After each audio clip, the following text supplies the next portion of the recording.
Hi ಸ್ನೇಹಿತರೆ, ನಮಸ್ಕಾರ ಎಲ್ಲರಿಗೂ. ಈ ಒಂದು ವಿಡಿಯೋದಲ್ಲಿ SLC ರಿಸಲ್ಟನ್ನು ಯಾವ ರೀತಿ ನೋಡೋದು ಹೇಗೆ ಅಂತ ತಿಳಿಸ್ಕೊಡ್ತಾ ಇದ್ದೀನಿ. ಇವತ್ತು 10:30ಕ್ಕೆ SLC ರಿಸಲ್ಟನ್ನು ಅನೌನ್ಸನ್ನು ಮಾಡಿದ್ದಾರೆ.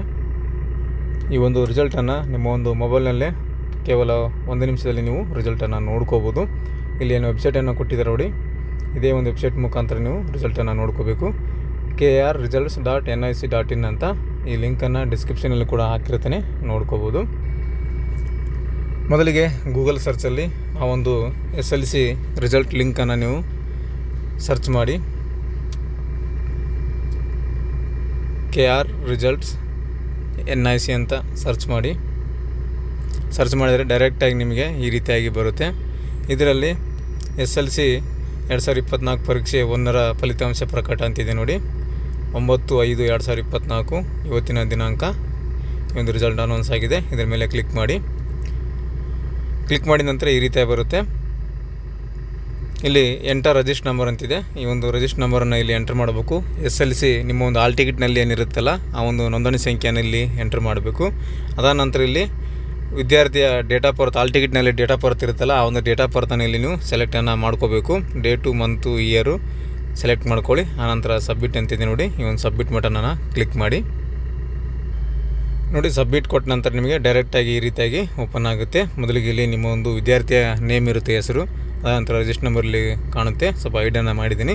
ಅದ ನಂತರ ಕೆಳಗಡೆ ಇಲ್ಲಿ ಸಬ್ಜೆಕ್ಟ್ ಇರ್ತವೆ, ಯಾವೆಲ್ಲ ಸಬ್ಜೆಕ್ಟಿಗೆ ಎಷ್ಟು ಇಂಟರ್ನಲ್ ಮಾರ್ಕ್ಸ್ ತೊಗೊಂಡಿದ್ದಾರೆ, ಇಂಟರ್ನಲ್ ಮಾರ್ಕ್ಸ್ ಇದ್ದಾವೆ. ಅದಾದ ನಂತರ ಇಲ್ಲಿ ಮತ್ತು ಎಕ್ಸ್ಟರ್ನಲ್ ಮಾರ್ಕ್ಸ್ ಅಂತ ಕೊಟ್ಟಿದ್ದಾರೆ, ಥಿಯರಿ ಮಾರ್ಕ್ಸು. ಅದಾದ ನಂತರ ಇಲ್ಲಿ ಟೋಟಲ್ ಮಾರ್ಕ್ಸು, ಎಲ್ಲ ಒಂದು ಸಬ್ಜೆಕ್ಟ್ಗಳ ಒಂದು ಟೋಟಲ್ ಮಾರ್ಕ್ಸನ್ನು ಕೊಟ್ಟಿದ್ದಾರೆ. ಮತ್ತು ಇಲ್ಲಿ ಗ್ರೇಡ್ ಕೂಡ ಕೊಟ್ಟಿದ್ದಾರೆ, ಯಾವೊಂದು ಗ್ರೇಡನ್ನು ನೀವು ಪಡ್ಕೊಂಡಿದ್ದೀರ ಅಂತ ಗ್ರೇಡ್ ಕೂಡ ಕೊಟ್ಟಿದ್ದಾರೆ. ಮತ್ತು ಕೆಳಗಡೆ ಸ್ಕ್ರಾಲ್ ಮಾಡಿ ನೋಡಿ, ಕೆಳಗಡೆ ಸ್ಕ್ರಾಲ್ ಮಾಡಿದರೆ ನಿಮಗೆ ಇಲ್ಲಿ ಟೋಟಲ್ ಮಾರ್ಕ್ಸನ್ನು ಕೊಟ್ಟಿದ್ದಾರೆ ನೋಡಿ, ಟೋಟಲ್ ಮಾರ್ಕ್ಸು. ಮತ್ತು ಇಲ್ಲಿ ಪಾರ್ಟ್ ಬಿ ಅಂತಿದೆ, ಪಾರ್ಟ್ 1 ಮೇಲ್ಗಡೆ, ಪಾರ್ಟ್ ಬಿ ಕೆಳಗಡೆ ಇರುತ್ತೆ. ಇಲ್ಲಿ ಕೂಡ ಸಬ್ಜೆಕ್ಟನ್ನು ಕೂಡ ಕೊಟ್ಟಿದ್ದಾರೆ. ಇದಕ್ಕೆ ಇಲ್ಲಿ ಗ್ರೇಡ್ ಕೂಡ ಕೊಟ್ಟಿದ್ದಾರೆ. ಮತ್ತು ಕೆಳಗಡೆ ರಿಸಲ್ಟ್, ಫೈನಲ್ ರಿಸಲ್ಟ್ ಏನಾಗಿದೆ ಅನ್ನೋದು ಕೂಡ ಇಲ್ಲಿ ಕೊಟ್ಟಿದ್ದಾರೆ.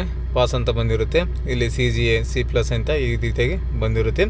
ಇಲ್ಲಿ P ಅಂದರೆ ಪಾಸ್ ಅಂತ ಕೊಟ್ಟಿದ್ದಾರೆ ನೋಡಿ, ಅರ್ಥ ಮಾಡ್ಕೋಬೇಕು. ಶಾರ್ಟ್ಕಟ್ಟಲ್ಲಿ P ಅಂದರೆ ಪಾಸು, F ಅಂದರೆ ಫೇಲ್ ಅಂತ ಅರ್ಥ ಆಗುತ್ತೆ. F ಅಂದರೆ ಫೇಲು, NC ಅಂದರೆ ನಾಟ್ ಕಂಪ್ಲೀಟೆಡ್ ಅಂತ ಬಂದಿದೆ ನೋಡಿ. NC ಅಂದರೆ ನಾಟ್ ಕಂಪ್ಲೀಟೆಡ್ ಅಂತ ಈ ರೀತಿಯಾಗಿ ಶಾರ್ಟ್ಕಟ್ಟಲ್ಲಿ ಕೊಟ್ಟಿರ್ತಾರೆ, ನೋಡ್ಕೋಬೋದು. ಕೇವಲ 1 ರಿಂದ 2 ನಿಮಿಷದಲ್ಲಿ ನೀವು ಈ ಒಂದು SLC ರಿಸಲ್ಟನ್ನು ನಿಮ್ಮ ಒಂದು ಮೊಬೈಲಲ್ಲೇ ನೋಡ್ಕೋಬೋದು.